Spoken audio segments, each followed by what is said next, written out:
Hello friends, welcome to my channel. ఈరోజు మనము గుత్తి వంకాయ కర్రీ ఎలా చేసుకోవాలో చూసేద్దామండి. చాలా సింపుల్గా చూపిస్తున్నాను. దానికోసం నేను 1/2 కిలో వంకాయలు తీసుకొని ఈ విధంగా కట్ చేసుకొని సాల్ట్ వాటర్లో యాడ్ చేసుకొని పక్కన పెట్టుకున్నాను. ఇప్పుడు ఇందులోకి మసాలాలు ఏవేవో చూసేద్దాం. ఇక్కడ నేను ఒక 2 టేబుల్ స్పూన్స్ వరకు పల్లీలు తీసుకున్నాను. అలాగే కరివేపాకు రెమ్మలు, బాగా పండిన టమోటాలు ఒక 2, ఆనియన్ మీడియం సైజులో ఒకటి తీసుకొని ఈ విధంగా చిన్న చిన్న ముక్కలుగా కట్ చేసుకొని పక్కన పెట్టుకున్నానండి. బేసిక్ మసాలాతో చాలా ఈజీగా సింపుల్గా చేసుకోవచ్చు. అలాగే అల్లం ఒక ఇంచు, తెల్లగడ్డపాయలు ఒక 5 లేదా 6 తీసుకోండి. ఇప్పుడు ఇందులోకి అల్లము, తెల్లగడ్డపాయలు అలాగే వేయించుకున్న పల్లీలు కూడా ఇందులో యాడ్ చేసుకుందాము. మిక్సీ జార్లో యాడ్ చేసేసి మనం కట్ చేసుకున్న టమోటాలు కూడా ఒక 1/2 అలాగే పెట్టుకొని ఒక 1/2 యాడ్ చేసుకోండి. అలాగే ఆనియన్స్ కూడా ఒక 1/2 వరకు ఇందులో యాడ్ చేసేసి కొద్దిగా వాటర్ కావాలనుకుంటే వాటర్ యాడ్ చేసుకొని మెత్తటి పేస్ట్ లాగా ఇలా మిక్సీకి పట్టేసుకుందాము. ఇలా మిక్సీకి పట్టేసుకొని ఇప్పుడు ఇందులోకి రెడ్ చిల్లీ పౌడర్ నేను ఇక్కడ 1.5 టేబుల్ స్పూన్ వరకు యాడ్ చేస్తున్నాను. అలాగే ధనియా పౌడర్ ఒక టేబుల్ స్పూన్ వరకు యాడ్ చేశాను. అలాగే గరం మసాలా ఒక 1/2 టేబుల్ స్పూన్ వరకు యాడ్ చేశాను. అలాగే పసుపు ఒక 1/2 టేబుల్ స్పూన్ వరకు యాడ్ చేసి ఇందులో కొద్దిగా వాటర్ని కూడా యాడ్ చేసి మిక్సీ మూత పెట్టేసుకొని మరొకసారి మెత్తటి పేస్ట్ లాగా మిక్సీకి పట్టేసుకుందాము. చూసారుగా, ఈ విధంగా మెత్తటి పేస్ట్ లాగా మిక్సీకి పట్టేసుకొని దీన్ని పక్కన పెట్టేసుకుందాం.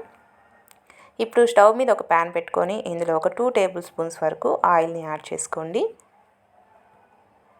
ఈ విధంగా ఆయిల్ యాడ్ చేసేసుకొని ఆయిల్ హీట్ ఎక్కిన తర్వాత ఆవాలు ఒక 1/2 టేబుల్ స్పూన్ వరకు యాడ్ చేసుకోండి. ఆవాలు కూడా చిటిపట్లాడిన తర్వాత ఇందులో మనం సన్నగా కట్ చేసుకున్న ఆనియన్స్, కరివేపాకు రెమ్మలు కూడా యాడ్ చేసేసి ఇవంతా కూడా బాగా ఫ్రై అయ్యేలాగా ఇలా తిప్పుకుంటూ ఫ్రై చేసుకుందాము.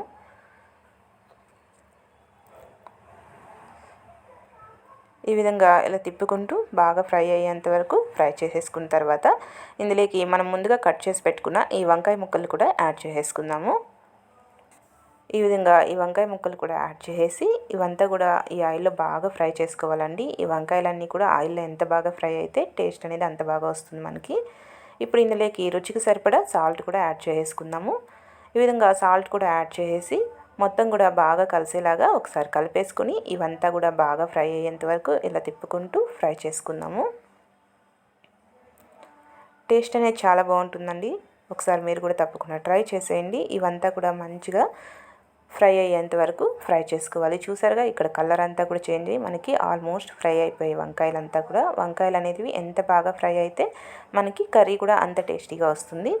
ఇప్పుడు ఇందులోకి ఇవన్నీ బాగా ఫ్రై అయిన తర్వాత టమోటా ముక్కలు కూడా యాడ్ చేసేసుకోండి. మనం 1/2 యాడ్ చేసి 1/2 మిగిలించుకున్నాం కదా, ఆ టమోటా ముక్కలు కూడా ఇందులో యాడ్ చేసి ఈ ఆయిల్లో ఈ టమోటా ముక్కలు కూడా మగ్గేంత వరకు ఇలా తిప్పుకుంటూ ఈ టమోటా ముక్కల్ని కూడా బాగా మగ్గనిచ్చుకుందాము.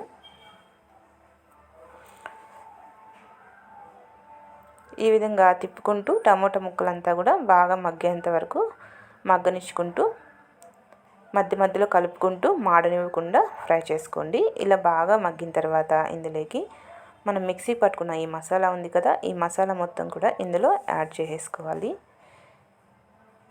యాడ్ చేసి ఈ మసాలా అంతా కూడా మాడనివ్వకుండా పచ్చివాసన పోయేంత వరకు ఇలా బాగా ఫ్రై చేసుకుందాము.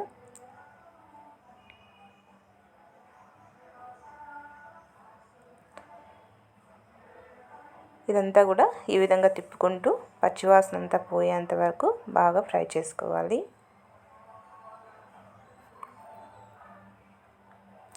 పైకి ఆయిల్ అంతా తేలుతూ ఉంటుందండి. అప్పటి వరకు ఇలా తిప్పుకుంటూ కుక్ చేసుకున్న తర్వాత ఇక నేను చింతపండు ఒక నిమ్మపండు సైజ్ అంతా చింతపండు తీసుకొని దాన్ని గుజ్జు తీసుకున్నాను. ఈ చింతపండు పులుసును కూడా ఇందులో యాడ్ చేసుకుందాము. ఈ చింతపండు పులుసును కూడా యాడ్ చేసి 1 నిమిషం పాటు ఇలా బాగా కుక్ అయ్యేలాగా ఇలా కలిపేసుకుందాము.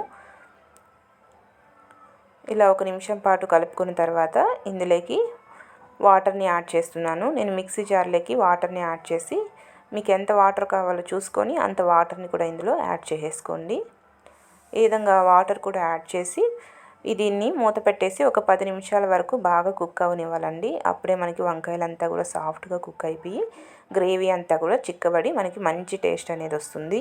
సో మనం ఇలా కలుపుకుంటూ ఒక 10 నిమిషాల పాటు బాగా కుక్ చేసుకుందాం. చూసారుగా, ఒక 10 మినిట్స్ తర్వాత ఈ విధంగా చక్కగా కుక్ అయింది. మనం వంకాయని ఇలా గరిటతో ఇలా అన్నట్టయితే చూసారా సాఫ్ట్గా అయిపోయింది. ఇలా కుక్ అయితే మనకి పర్ఫెక్ట్గా రెడీ అయిపోయినట్లే కర్రీ అనేది మనకి. ఫైనల్గా కొత్తిమీర తరిగిన లైట్గా యాడ్ చేసుకొని ఒకసారి మొత్తం కలిసేలాగా కలిపేసుకొని స్టవ్ ఆపేసుకొని సర్వ్ చేసుకుంటే ఎంతో టేస్టీ వేడి వేడిగా గుత్తి వంకాయ కర్రీ అనేది మనకి రెడీ అయిపోతుందండి. కొత్తగా వంట చేస్తున్న వాళ్ళైనా కూడా ఈజీగా చేసేసుకోవచ్చు. చాలా టేస్టీగా ఉంటుంది. మీరు కూడా తప్పకుండా ట్రై చేసేయండి. ట్రై చేసి నా వీడియో కనుక నచ్చితే నా ఛానల్ తప్పకుండా సబ్స్క్రైబ్ చేసుకోండి. అలాగే లైక్ చేయండి, షేర్ చేయండి, కామెంట్ చేయండి. పక్కనున్న బెల్ ఐకాన్ని క్లిక్ చేసుకోండి. Okay friends, bye.